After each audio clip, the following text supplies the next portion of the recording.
बेंगलुरु में कांग्रेस के एमएलए बीरती सुरेश ने इल्जाम आयद किया है कि रियासत की बीजेपी हुकूमत रिलीफ की तकसीम में इम्तियाज बरत रही है। सुरेश ने अपने असेंबली हलके में 20,000 खानदानों के लिए राशन पहुंचाने का सिलसिला शुरू किया है। प्रदेश कांग्रेस कमेटी के सदर डीके शिव कुमार के हाथों इस प्रोग्राम का इफ्तिताह अमल में आया। सुरेश ने कहा कि लॉकडाउन नाफिज होने के बाद दूसरी मर्तबा वो अपने सिर्फ खास से राशन तकसीम कर रहे हैं।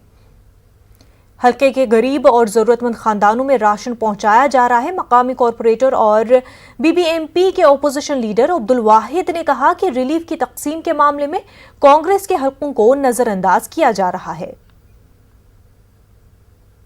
आज गरीब नहीं, इवन मिडिल क्लास आदमी भी बहुत सफर कर रहा है, बहुत परेशान है लोग।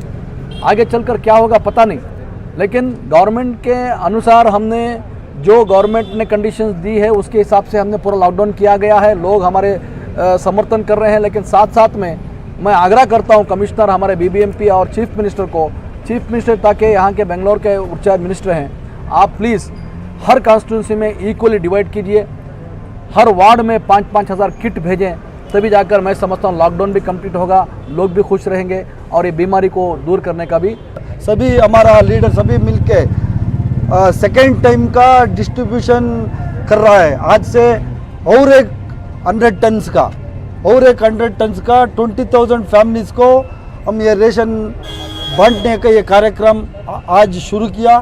4 दिन में